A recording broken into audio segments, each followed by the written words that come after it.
ایمان سره لازم ستا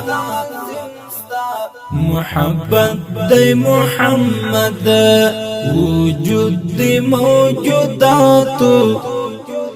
او بل مسله دلته داسې ده چې دا طبعا اوس د ربیع الاول شریف میاشت رانږدې ده، نو په دې کې اوس دا مسله راګرمه شي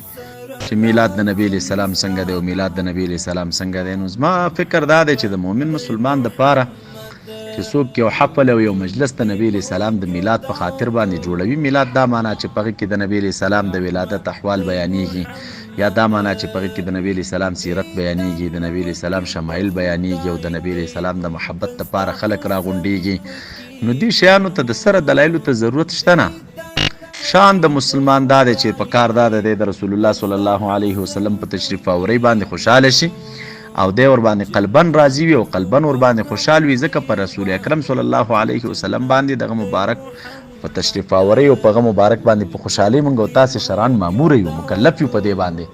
دې ته د دلایلو ضرورت نشته. دلایل خو په دې باب باندې هغه څوک غواړي چې هغه په زړونو کې هغه مرض د بغض لري د رسول اکرم صلی الله علیه وسلم سره، یا مرض د نفاق لري، نو هغې خلکو ته په دې باب باندې دلایل پیش کول پکار دي. دا به ډېره د تعجب خبره نه وي چې یو مسلمان د دې دپاره دلیل غواړي چې د نبي علیه السلام په یاد مجلس ولې جوړی، او یا د نبي علیه السلام د ولادت د احوالو د بیانولو دپاره مجلس ولې جوړی او دا د بدعت دی،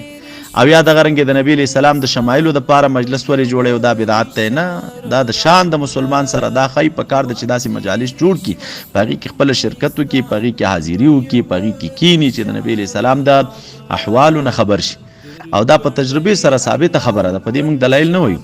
دا په تجربې سره ثابته خبره ده چې هر هغه مؤمن مسلمان چې هغه په محفل د میلاد کې حاضري وکړي چې په هغې کې د نبي علیه السلام شمایل او دغه مبارک اخلاق او عادات بیانیږي، نو بیرته چې دا د مجلس نه پاسیږي د هغې مجلس ډېرې ګټې وي. یوه عمده ګټه د دغې سړي دپاره دی چې د په زړه کې د نبي اکرم صلی الله علیه وسلم عظمت او دغه مبارک محبت او دغه مینې ځای نیولی. دا په تجربې ثابته ده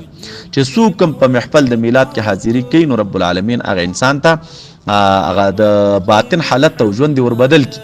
او د نبی علیه السلام محبت او مینې په زړه کې را پیدا شي.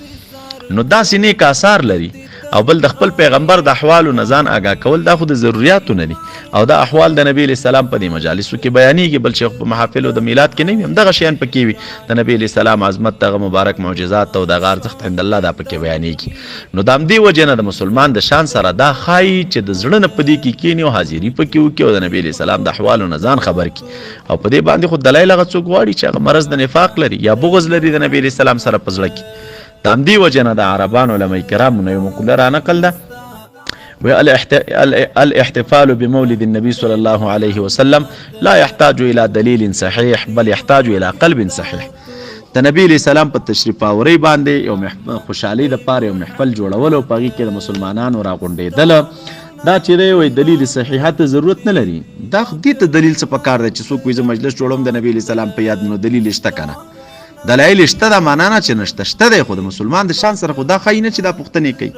ځکه د خپل پیغمبر په یاد باندې راغونډېږي. نو دا طلب د دلیل صحیحت ته ضرورت نه لري، بلکې د نبی علیه السلام په تشریف آورۍ باندې خوشحالي دا یو روغ رمټ او سالم زړه ته ضرورت لري. نو د چا زړه چې سالم وي او زړه یې روغ وي او محبت یې په زړه کې د رسول اکرم صلی الله علیه وسلم سره وي، نو دی طبعا هغه محافلو پسې ګرځي او لټوي چې په کومو محافلو کې د نبی علیه السلام یاد کېږي او په کوم ځای کې د نبی علیه السلام د عشق او د محبت او د مینې سودا خرڅېږي. او چې بیا زړه یې فاسد و او په زړه کې محبت او مینه نه وه ورسره،